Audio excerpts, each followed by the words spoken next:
Today, we're going to dive into one of the most powerful ideas in all of Western philosophy, Plato's Allegory of the Cave.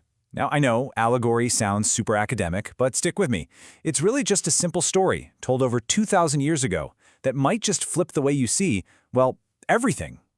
So let's just start with this one. Kind of wild question. What if the world you see every day, the people, the places, the things you touch, what if none of that is the real world? What if it's all just a shadow play? This is the big idea we're going to unpack together. All right, so let's get into the story. Plato wants you to picture this: a huge, deep underground cave. It's dark, it's damp, and it's home to some people who have, let's say, a very limited view of the world. So inside this cave, there's a group of prisoners, and they've been there their entire lives. I mean, since they were babies. They're chained up by their legs and their necks so tightly that they can't move at all. They can't even turn their heads from side to side. Because of those chains, their entire reality, everything they've ever seen or ever will see, is just the flat stone wall right in front of them. Think about that. That wall is their whole universe. Now here's the setup. Behind the prisoners, there's a big fire burning, and between the fire and the prisoners is a walkway. On this walkway, puppeteers are carrying all sorts of objects, statues of people, animals, you name it. The fire acts like a movie projector, and it casts the shadows of those objects onto the wall the prisoners are staring at. And here is the absolute most important part. The prisoners have no idea they're just watching shadows. For them, those flickering shapes are reality. When the puppeteers talk, the sound echoes off the wall, and the prisoners think the shadows themselves are speaking. This isn't a show for them. This is it. This is the real world. So, that's the story. Pretty simple, right? But with Plato, nothing is ever just a story. It's an allegory, which means every little piece is a symbol for something much bigger. So, let's put on our detective hats and start decoding this thing. First up, the cave itself. What's that all about? Well, the cave is our everyday world, the world we see, hear, and touch. Plato calls it the world of appearances, because everything in it is kind of temporary, always changing. It's not fake, but it's not the highest level of truth either. And what about those chains? Well, they're not really made of metal. The chains are our own biases, social pressures, bad habits, really anything that stops us from questioning what's put in front of us. They're the things that keep us comfortably staring at that wall. This gets us to the heart of Plato's whole philosophy. The shadows on the wall, he called that doxa. You can think of it as opinion or belief. It's thinking you know something. But the real objects outside the cave, that's episteme, true, certain knowledge.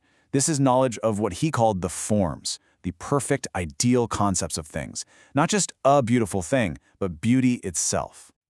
Okay, this chart looks a little intense, but it's basically a ladder of understanding. You start at the very bottom, in the cave, with ikasia. That's just staring at the shadows, pure imagination. One step up, you might see the puppets themselves, which is pistis, or belief. But real knowledge, episteme, only starts when you get out of the cave and see the real objects. And at the very top, you can finally look at the sun, which for Plato is the ultimate truth, the form of the good. But the story's not over, not by a long shot. This is where it gets really dramatic. What happens if one of the prisoners is suddenly set free? This is where the story becomes a mission, a really painful and dangerous one. And Plato makes it super clear. This is not fun. The second the prisoner turns and sees the fire, the light is agonizing. His eyes have only ever known shadows. Then he's dragged, fighting and screaming, up a rough, steep tunnel out of the cave. When he finally gets to the surface, the sunlight is so blindingly bright he can't see anything at all. Plato is telling us that real learning isn't easy. It's a painful process. But after a while, his eyes start to adjust. And for the very first time, he sees true color. He sees a real tree, a real bird, the sky. He finally understands that the shadows he watched his whole life were just cheap copies of this incredible, vibrant reality. He's made it.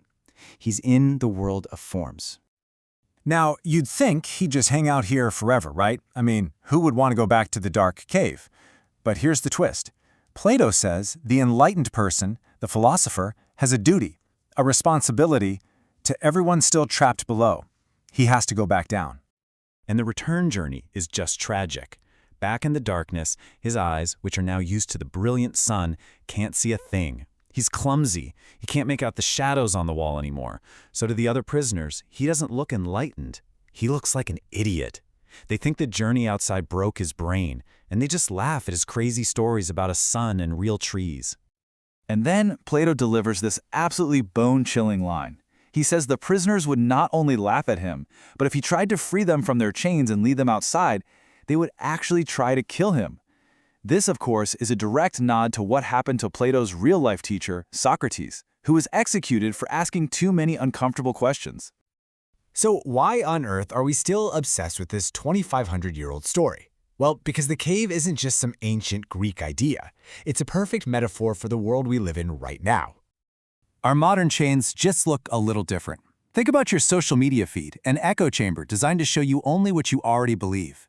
Think about consumer culture, constantly telling you that happiness is just one more purchase away. Think about politics, where we're told the other side isn't just wrong, they're evil. These are our new chains. But you know, there's a really big difference between Plato's cave and our cave.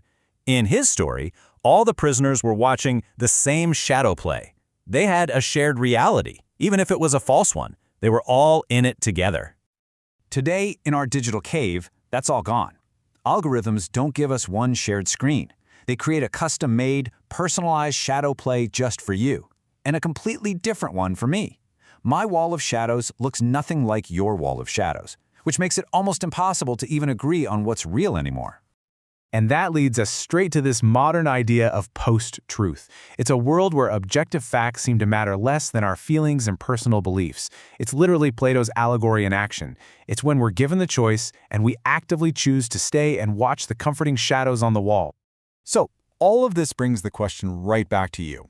This whole story is really a mirror. It's asking us to take a hard look at our own lives. What are the walls of your cave? What shadows are you mistaking for reality?